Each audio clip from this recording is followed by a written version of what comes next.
Hello everyone, Don Creswell here, aka Horace and the Spider. I'm just going to run you through a quick video tutorial of how to use my new Sensible Golf editor. Just a quick overview for you, pretty obvious what it is. It's for the Commodore Amiga. It's a editor for the game Sensible Golf, which I know is maybe not quite as popular as Sensible Soccer, but certainly has a little bit of a cult following. It's a great game. I was inspired to do this because basically I've done a few mods previously for Sensible Software games.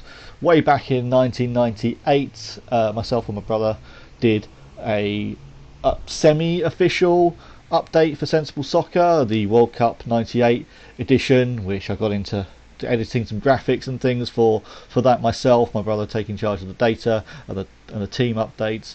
And since then I've also worked on some Megalomania updates with a little editor which you can also find on the YouTube channel here, and look to do some mods on that. Similarly, I guess also more recently actually I've looked at Cannon Fodder as well, so I've done an update for Amiga Live, the online Amiga Play, to modify that to use to effectively play on two players, play across two controllers. So again, inspired by newfound play of Sensible Golf through Amiga Live with friends and colleagues, I decided, you know what, this game could really do with some extra courses. Let's have a look at the data set and see if we can't pull it apart and make an editor. And lo and behold, this is the fruit of my labour. I'd say it's not finished. Well, it's certainly usable, but I accept there are bugs, and you know, slowly and surely we'll try and hunt them all down. There's certainly a few features to be improved, but I want to give people a quick overview of how to use it, so that if anybody wants to give it a try, they can do. I really look forward to playing new holes for Sensible Golf. It's great not to have to. It does take a while to build them, so any help is much appreciated. So it starts off with this opening screen here, which is basically access menu. You can navigate using the joypad and fire, but since the rest of the control for the editor is all from the mouse, the easiest way to do this is right click to change the to what's highlighted, and left click to select what you want. What am I trying to say? In the package which I'm distributing this with, you'll find there's 4 copies of the original courses, one which is labelled up as original courses, and 3 to play around with, labelled mod 1, 2 and 3. And basically what this menu does is it looks for a data set for Sensible Golf called data hyphen whatever you want to call it. And if it finds that, it adds it to the list here. So you can just copy and paste that data folder and just keep adding more and more and more, and eventually you'll get a little arrow on the top and the bottom of the screen to scroll up and down. So I'm just going to select mod 1, so I'm just right clicking here, and I'm going to left click mod 1, and that's going to take us into the course selector. Now you'll see some green and blue flashing here. What that means is it's just unpacking the data. I would recommend, by the way, you use a high spec emulated setup for this, 68040, preferable. I think I'm running an 030 setup here, which is similar to my old A1200 setup, and plenty of fast RAM. I think I've put a minimum requirement of 1 meg chip and 1 meg fast RAM on this, but and an 020, but I wouldn't recommend running it like that.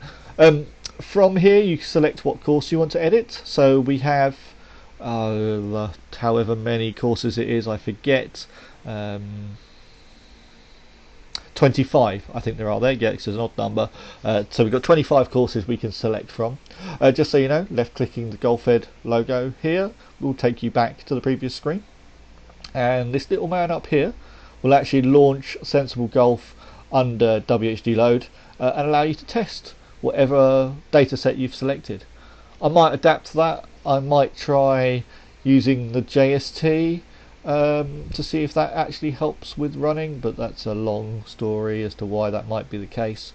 Just a few little bits and pieces that come up, but nothing really relevant to this video. So just to demonstrate, click the Golf Ed, there we go, and mod 1 back in again, right click, left click, mod 1 back in again, and this time no uncrunching because it's already been decrunched. So I'm going to select the first one on the list alphabetically, Augusto, because it's the easiest to test. So just left click the one you want and you'll get a course editor. Now there are 72 maps or holes in the data set for Sensible Golf, and of course with 18 holes per course and 25 courses, that's obviously not enough holes to have them all individually. That allows you to have 4 individual courses, and every other course would have to be made up from mixtures of all the others. So you do repeat maps. I'm going to probably refer to them generally as holes rather than maps, because there are 2 parts of the map. The map has the main ground section, the longer view, the wider view if you like, and it also has a separate map file for the green.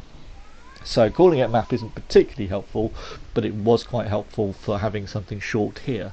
So you can see here we now know that Augusto as a course is made up of these 18 holes. It uses map 34, it uses map 26, map 14, and it tells you what the par is for each one. That par is set in the main map editor. It's not set here, so nothing will happen. I've used the same convention for clicking and editing as Megalomania. So a right click, if you right click on a number, it will generally increase that number. You can see it's just gone up to 25, and again, sorry, 35 and 36. And if you left click a number, it will go down. And that's generally the case throughout the editor. If I don't have room to put in a plus and a minus arrow or something like that, I've gone for the route of using a left click and a right click.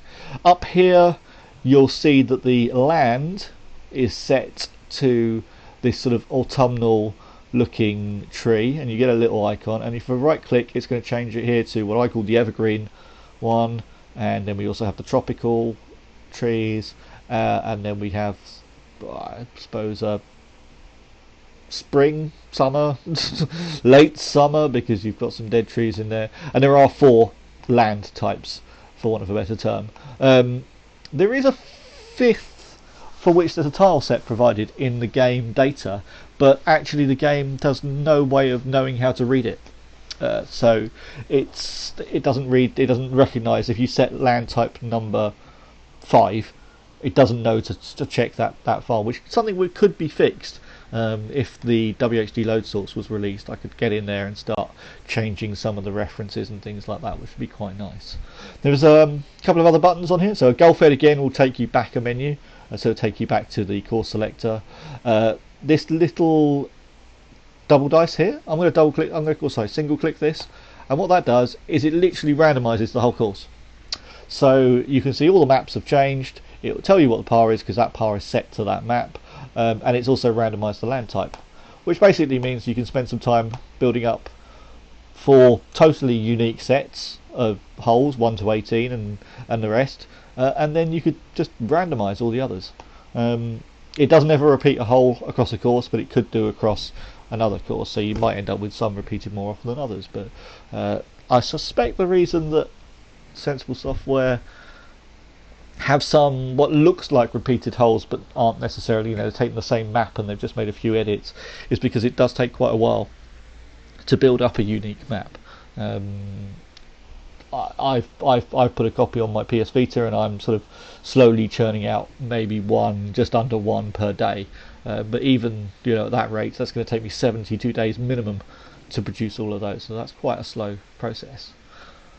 From here, okay, so we've got our maps, and basically we click the map we want. So I want to edit map number 36 because that's going to be the first one of Augusto, and I click edit, and it's going to take us into the map editor. Once again, there's a little decompression happening here, and we get to our map screen, and this is basically a view of the whole map as we will see it in game. You can use the cursor keys to move around the map, like so. You can also just push against the edge of the screen with the mouse pointer to scroll around, and that will work on the bottom as well. But also we can skip over that and get to the bottom section here, which is where all the function is, if you like. So Golf Ed in this case doesn't take you back. Instead, the little text screen there takes you back to the menus. This X will reset the map back to as it was last saved. The disk icon, generally, as is always the case with these sort of things, will save the map as your edits into the game. U is a single level undo for pasting of tiles, which we'll see shortly. And tree here, one of them, allows you to see the map with different tree sets. So here's the unused one that I talked about earlier. It's not the prettiest of things, I admit. Slightly unusual, but it's a shame to have a tile set that we can't actually use. But it's there anyway for reference in case we ever do manage to get it fixed. This is my favourite, well, favourite for editing anyway, is the evergreen, if you like, winter tree set. I just find it's the easiest one to work with. As I say, we can just keep on flicking through, and that's you know, as I said, that's how we look at these maps. So over here we can see we've got the hole which you're aiming for, and these 4 X's around the edge, they denote the area at which the zoom kicks in. So that will take us, if you land the ball within those X's, it'll wait for all the other players to also be within those X's, and then it will take us back out to the, or back into the green map. Which to get to, if we want to see the green map, we just click this little button here. So we're currently on the ground map, and we click here and we get the green map, and we can see here is the map for the green, which is slightly different. It uses similar tiles, but it does have a few bespoke bits and pieces. Unfortunately, can't yet get it to show the hole in the right location. I haven't quite worked out the maths behind that, but maybe at some point I can get it to display. There's no separate piece of data to set that hole other than the one that also puts it in the position on the ground map. So these buttons here, these sort of yellowish buttons, will flick us between different modes, different modes of editing. So the first one is to put us into tile mode, and you'll see a little red tile sized icon wherever we hover the pointer. The second one takes us down to the hole and the hole positioner, if you like, for want of a better term, and also to set where the golfers start. So currently they are shown down here, but we could put the hole right here if we want. We could then also move the golfers to somewhere else, and I'll go through those bit at a time. We'll get back to that later. And then we also have the green editing mode that allows us to move where this X is, where this zone is. So I'm going to click over here, and it would be this zone that we land in to get to the zoom mode. But we don't really want that. We need to have a nice green section in the middle, a nice putting area in the middle of whatever we're selecting. And you can see that some of the options down here start to change and update when we change between modes. So interestingly, the par setting that we talked about earlier, that's here. So if you want to increase the par for the hole, you can do that here. So I'm going to go onto the tile map, and for the tile map we have a brush size. So the brush size is currently 1 by 1. We can increase it to 2 by 1. We can increase it but actually the right mouse click in this mode is, I think, I'm quite useful. You can just right click here and you can reset the size of the brush, and when you do, the brush that you pick will show down here. So if I wanted to pick up the tiles that are used for this tree, I would just right click here and hold, and then when I release it, it's going to pick up the whole tree, and left click, quite obviously, starts placing it down wherever I want it to. And you can see I've obviously picked out slightly the wrong tree for these positions, so would need to tidy that up. So we could do something like this. We could take the top of this tree here and we could just plonk that over the top, click click click, and that starts to tidy things up a bit. We can then also see that, well actually we're on the fairway here, so we've got a nice light green here, but now behind the trees you've got a dark green. Okay, so that's fine, we need some more dark green. So let's just take a bit of the longer grass here, start to tidy it up a little bit,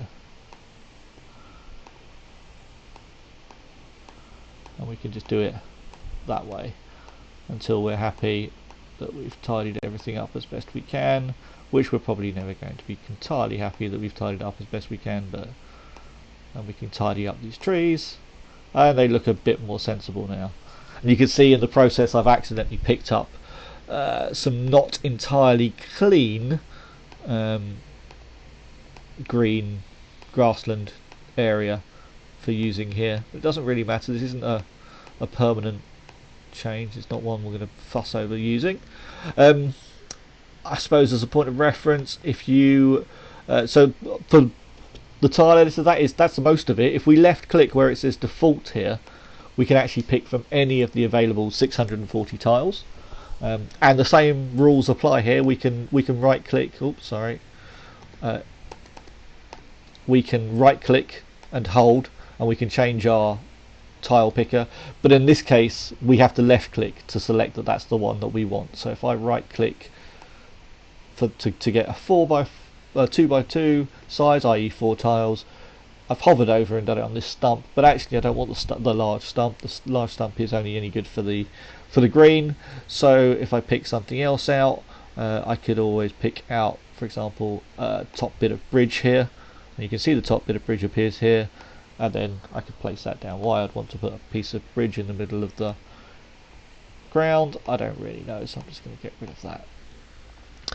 Right clicking where it says default, so you get a number here, 3, which is the number of different tile sets available. And it's not really tile sets, I just call them that. It's really a tile palette.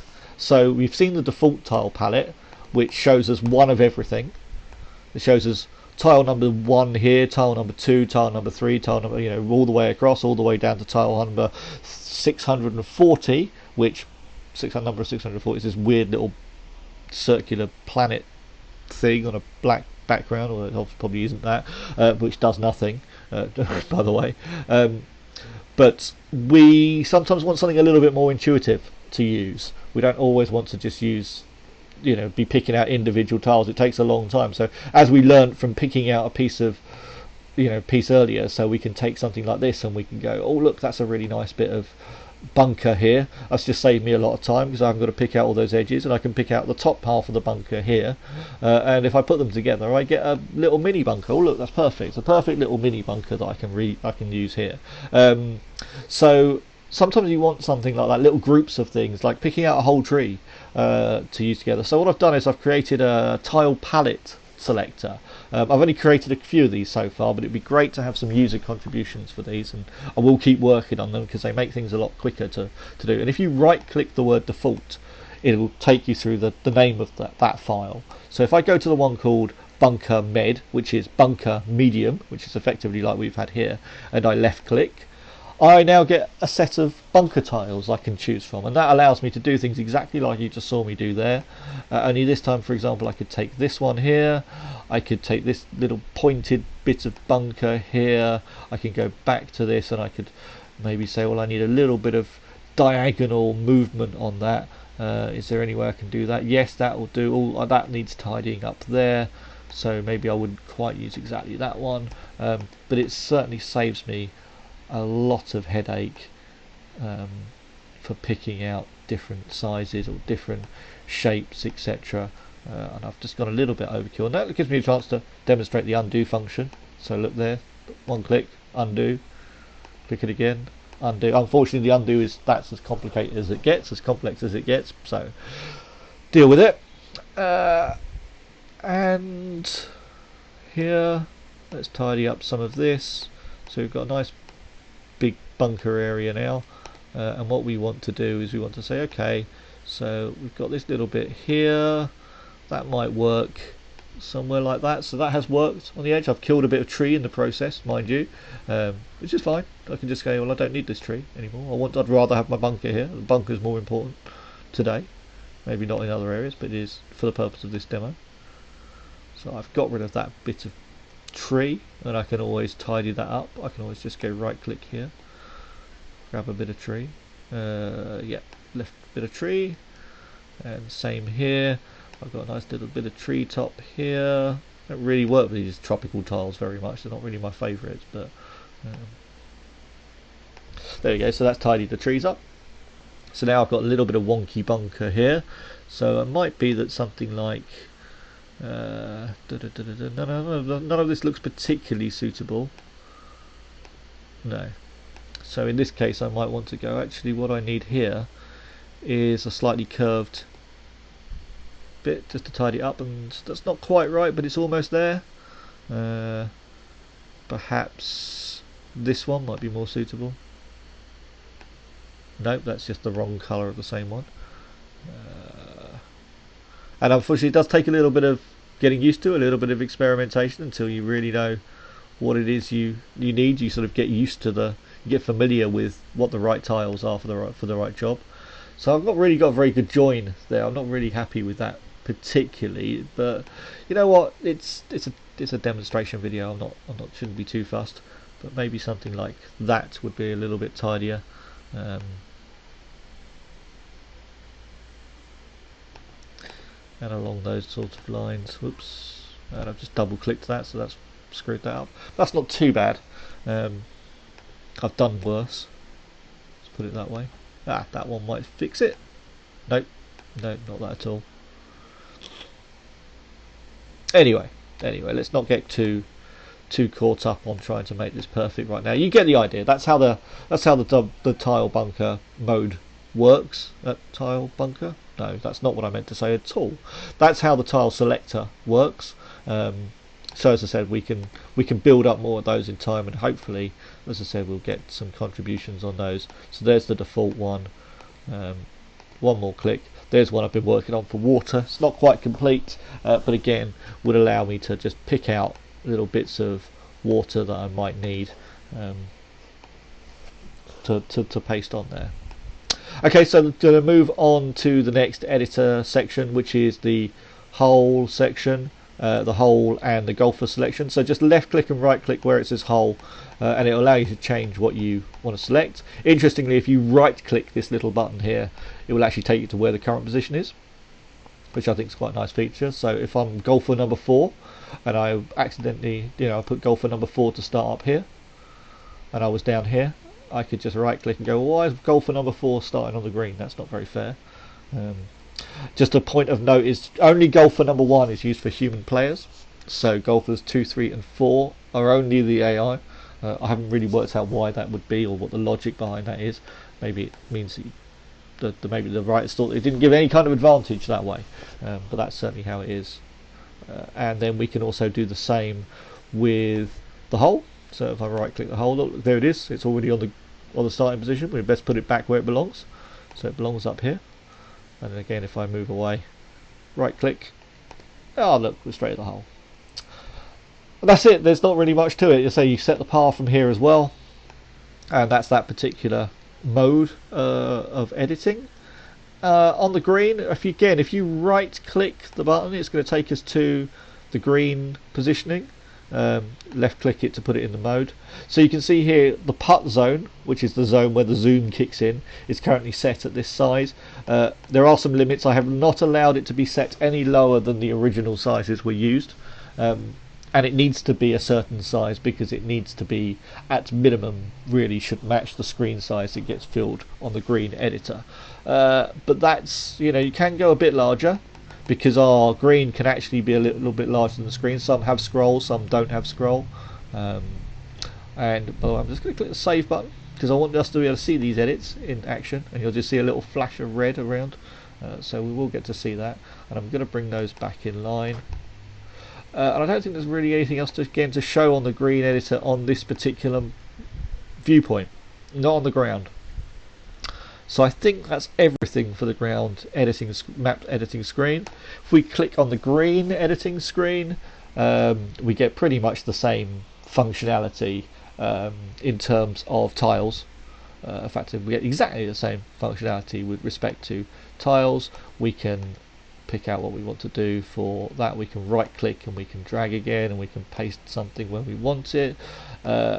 One function I'm looking to add, which I think would be quite useful because greens are quite hard to design, would be to import. Now obviously everything is double width and double height from how it is on the ground screen, but I'd like to import the ground data at double the size, even if it means bad looking tiles, even if it means we end up with, this tile would be imported like this with 2 consecutive, and this would be imported with 2 consecutive whatever it is, tiles that are selected. And the reason I'd like to do that is it would make things a lot easier for drawing something up on the ground, bringing it into the green, and all you've got to do is clean it up a little bit.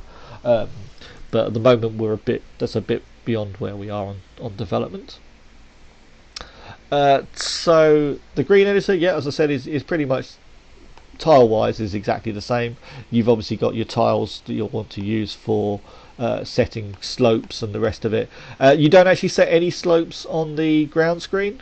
You always use the blank green area tile, i.e. you always use this tile, this blank pale tile. No, not that one, that tile. You don't put your slopes on the ground view. It will do that for you. So basically it tries to match up what's within these X zones with what's on the green map, and it picks out, so maybe if there's 10 of these diagonal arrows, it'll put 5 of them onto the ground screen, and it will only overlay them onto the green tile, the blank green tile that I just showed, that is still, funny enough, here ready to paste onto. So let it do all of that for you. You don't have to do a thing there, which is really, really helpful. It makes things a lot more consistent.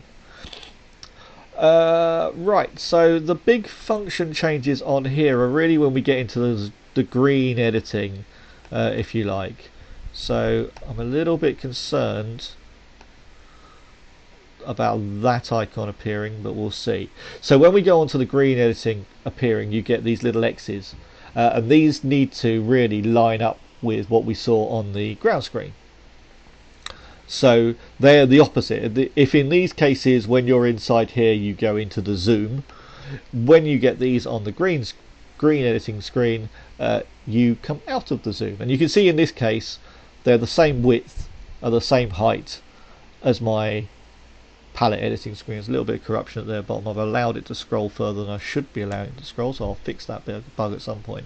But because we can actually have a larger putt zone than is currently shown, or a larger putting map than is currently shown, i.e. that we would need to do some scrolling on, sometimes you might actually have this zone be smaller than it is.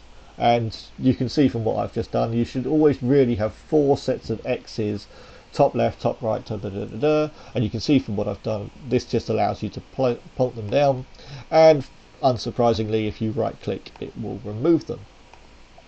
Now there is a function I quite like, I find really quite useful. I'm going to take this top right one out, and if we right click where it says green, it's going to try and calculate the correct sizes for these X's. So you can see it's done is it's counted up, and it said, right, the next one is from the first one I've got here, the next one according to what's on the ground should be here, and it's gone too far and it's scrolled on to the next row. So if I go back to the ground, what that tells me is that my width is too large for there. So if I take that back a few, and I'm going to hit save, and I'm going to go back into the green view, and I'm going to have another go at that, and if I right click green, it's going to recalculate, and this time it's going to crash. So that's always helpful. Unfortunately, as I said earlier, it is bugged.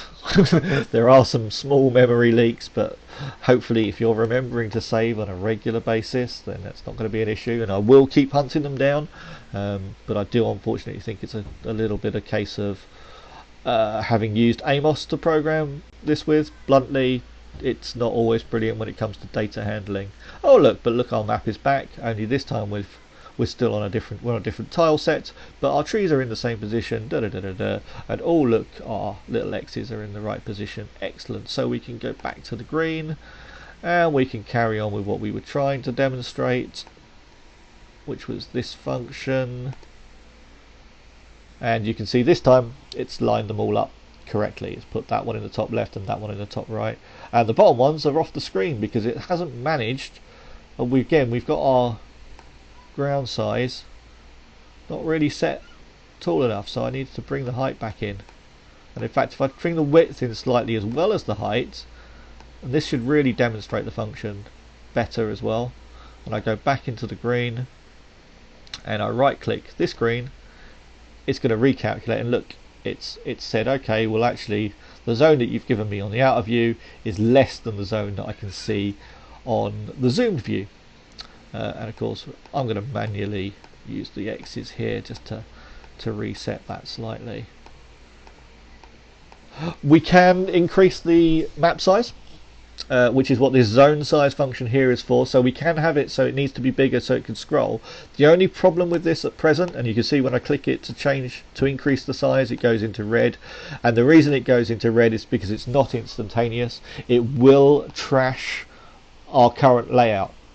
I'm going to try and find a way to make it not trash the layout and to just expand the edges, but at the moment it does. So having set it, you now have to right click, or no, sorry, you have to left click the word green to apply that change. So whilst it's in red, it's not applied, and if I left click it, it's going to apply the change.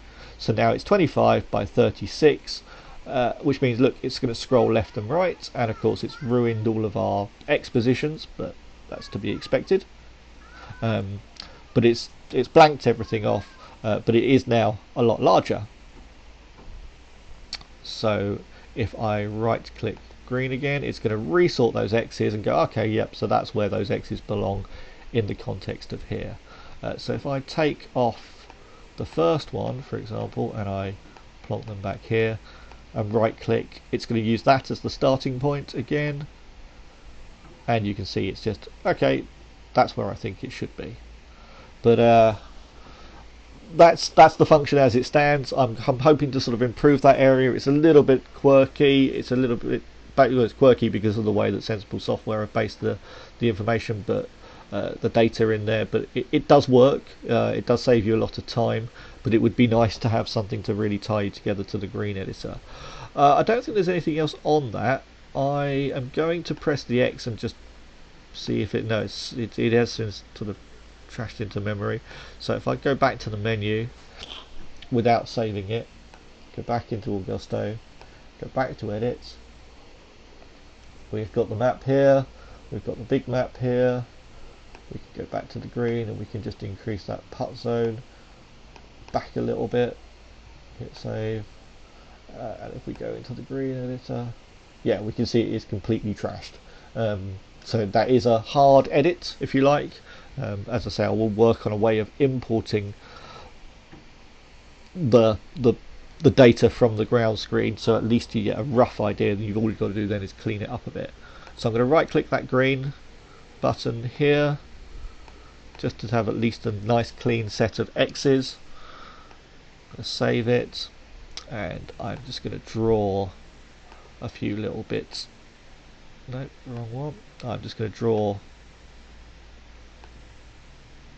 some green area, light green area here. Just to in. Bosh, bosh, bosh. Right, let's just do this. I know it's very rough, and I accept that. And we're just going to put in one set of arrows. I think I said one set, not 3 sets. One set of arrows, and we'll just go for double diagonals. We'll just bung a load of these in here just so we can see it in context. That should be plenty. I'm going to save that. The only other function that I do have on there is, if you are on this green editing view with the zone size, is if you right click the width and the height, it will actually try and nudge the whole green up and down. So if I try to nudge the height, no, didn't want it to do that, I wanted to right click there. If I try and nudge that there, it's going to try and push it all down one tile. It does seem to have worked there, which is quite pleasing. Yep, so it's nudged that down one more tile, and again left and right, or right click, sorry, here on either of these will do the same for the width and the height. Sometimes the edges do go a little bit odd, and you'll notice that more perhaps if you've got more detail, but it's there really just so you can modify the existings a little bit. If you just go, I've moved everything else slightly by one block, I can push it off, and then all you've got to do is clean up your edge blocks. That's the principle of GolfEd, GolfEd 2 as I've called it, because the original Golf editor for Sensible Golf, which I've seen screenshots of online, was called GolfEd, so jokingly I just called this GolfEd 2 because it's a completely new thing, but it is graphically based on the work of Stu Cambridge from the files that he shared online. Last bit I haven't covered here is actually, so I'm going to save this particular green, but if we right click the number 36 here, it's going to uncrunch for us hole number 37. So we can actually navigate between holes here, which can actually have a little bit of an advantage here, because we can do something cheeky like grab this piece of bunker here, go back to 36, and we could just paste that at the bottom of ours here, which is allows us to sort of share information between different ones. But I think as we build up the set of tile palettes, that's not really going to be such an issue. So that's it. That's all the functions I think of GolfEd so far. And a little bit of background, and I'm just going to go back into the course selector, and I'm going to click here, and it's going to launch Sensible Golf for us. And I'm going to make sure my control is plugged in.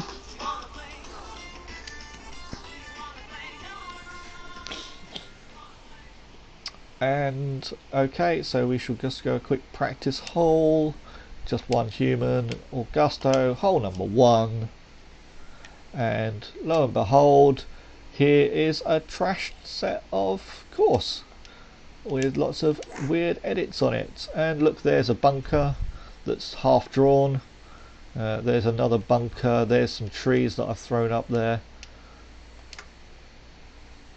just so we can get close to the trees, and you can see also on the right hand side where we've reached the hole, where we get to the green, you can also see all those diagonal arrows have brought themselves in, and somehow I've ended up on this bizarre birdie attempt despite the fact that I wasn't particularly trying anything, and that's probably underpowered it. So close, so close. And that's it. That's GolfEd 2 in a nutshell. I'll let you know if there's any more features to come, but yeah, do keep, feel free to comment, feel free to get in touch via the Amiga Live Discord group, so just go on amigalive.com and go to the Discord channels there. We've got a dedicated Sensible Golf Editor channel that you can join and share the holes with. I'm going to be working on a full tile set, a full map set, sorry, with some of the colleagues there who've been really great on giving some excellent background support and comments and feedback and helping me track bugs. So thank you to everybody involved there. Let me know what you think, and I hope you found this tutorial useful. Okay, cheers.